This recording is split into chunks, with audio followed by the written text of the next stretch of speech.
Hello everyone and welcome to my channel. In this video we are going to take a look of the World Championships of the MotoGP era that have been decided by the smallest difference in points. We begin the video in the 2021 season. Maverick Vinales won the first race of the year, but it was practically the only good result he had that season, so he ended up leaving Yamaha mid-season to join Aprilia.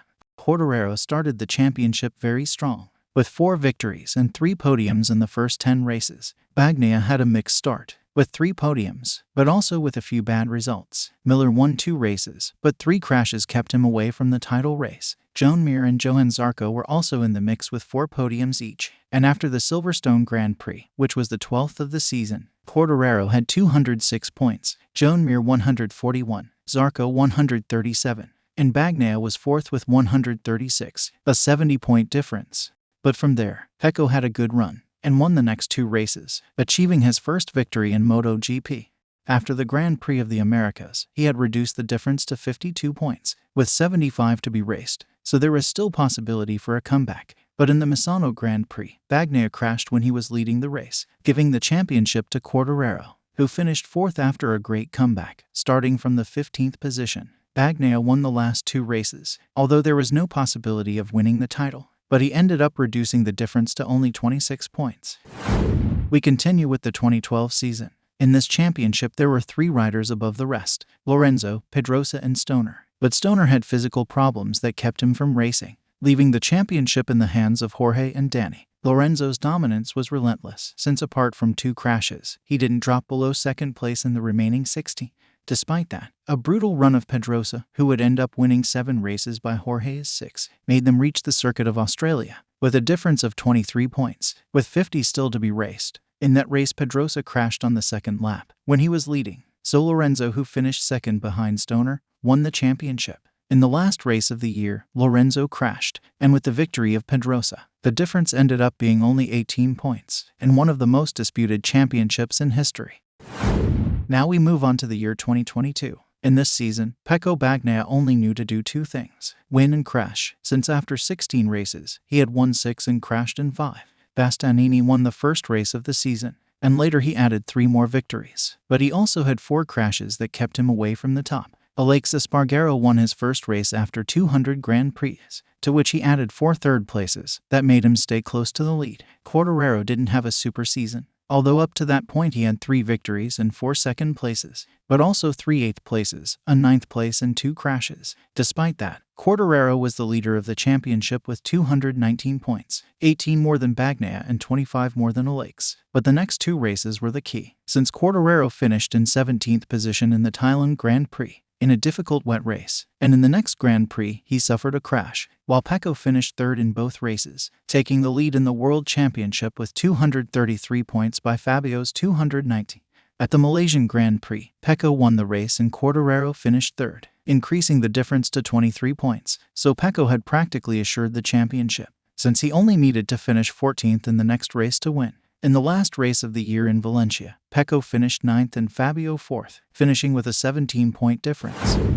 Now we move on to the season where no one wanted to win the championship, the year 2020. In a shorter season than usual, due to COVID, only 14 Grand Prix were held, but we had 9 different winners, equaling the record of 2016, but with 4 few races.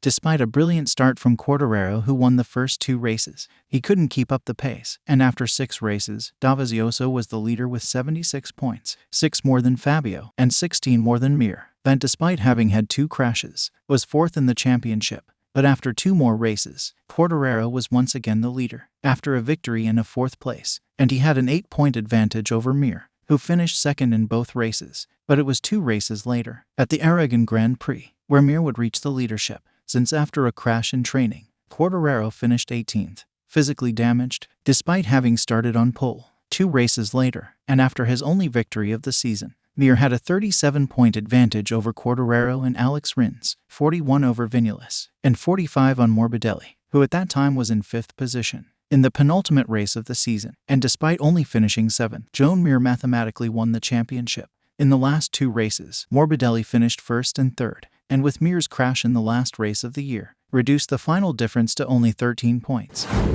Then we travel 14 years in time to the 2006 season.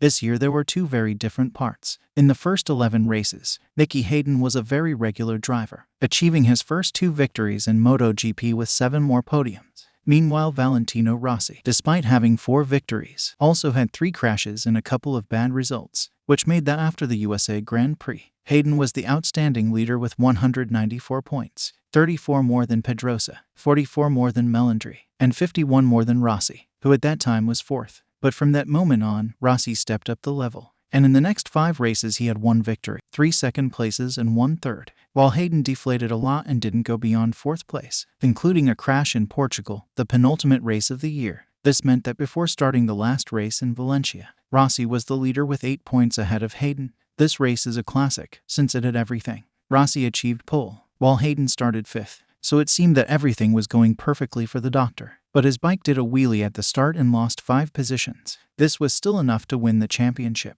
but a crash on the 4th lap changed the whole situation. Troy Bayliss won the race being God, since he came as a substitute for Jibber now, and he is the only rider in history to win a Superbike race and a MotoGP race the same season. Despite returning to the race, Rossi couldn't come back enough and ended up in 13th position, and Hayden's 3rd place made Nicky win the World Championship by just 5 points.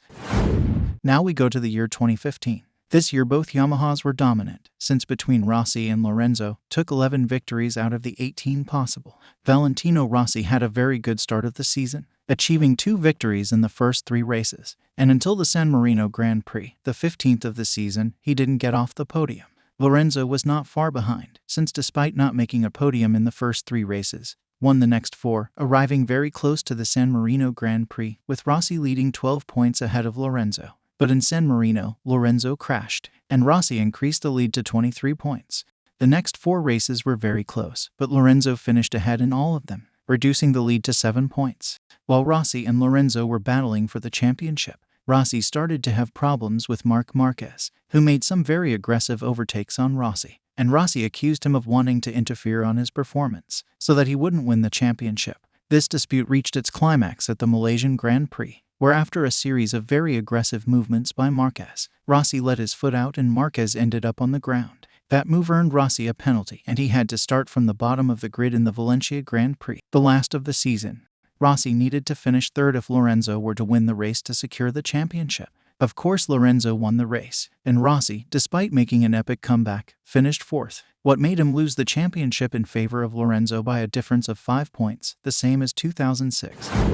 And we are going to finish the video in the year 2013. This was possibly the most exciting season in MotoGP history. Lorenzo was the reigning champion, and once again had a tremendous fight against Pedrosa, which was joined by the rookie Marc Marquez. Each rider won 2 of the first 6 races, but thanks to 3 second places, Pedrosa was the leader with a 7-point advantage over Lorenzo and 30 on Marquez, who had had a crash. But then came the Grand Prix of Assen, where Lorenzo did the unthinkable. In the first free practice he went to the ground and broke his collarbone. He went to Barcelona, had an operation, and came back to run the race and finish 5th. Then the German Grand Prix would completely change the history of this championship. Lorenzo and Pedrosa crashed in training, and neither of them participated in a race that Marc Marquez won. That put Marc in the lead, with 2 points advantage over Pedrosa and 11 over Lorenzo. Then Marquez would achieve 4 victories and 3 second places in the next 7 races. Lorenzo and Pedrosa were not far behind either, since Jorge achieved 2 victories, a 2nd place and 3 thirds, while Danny achieved 1 victory, 2 seconds and 2 thirds. But a crash in Aragon caused him to drop a little from the standings, so we arrived at the Australian Grand Prix with Marquez as leader, with a 43-point advantage over Lorenzo and 54 over Pedrosa. But once again, this race would change the whole panorama again. The circuit had been repaved and the tires could not withstand the degradation, so Race Direction decided to do a 19-lap race, where they had to swap bikes and they could do a maximum of 10 laps with the same tires. For some incomprehensible reason, Honda noticed Marc Marquez 1 lap too late and he was disqualified from the race. That mistake and Lorenzo's victory and Danny's 2nd place made the championship tighten again. With 2 races left, Marc was the leader with 18 points over Jorge and 34 over Danny. In the next race in Japan, Jorge won and Marc finished 2nd, reducing the lead to 13 points. Everything was going to be decided in the last race in Valencia. Jorge had to win the race and Marc finished 5th, so that Jorge could achieve the comeback. And even though Lorenzo won the race, Marquez finished 3rd, deciding the championship by 4 points, the smallest difference in MotoGP history. And these have been the World Championships with less point difference in the MotoGP era. Some were decided before the last race, but these have been some of the most exciting seasons in MotoGP history. Especially dramatic those of 2006 and 2015 where Rossi lost the lead in the last race, and both times by 5 points. Which one was your favorite? Let me know in the comments below. If you liked the video, you can subscribe to the channel for free. See you in the next video. Bye.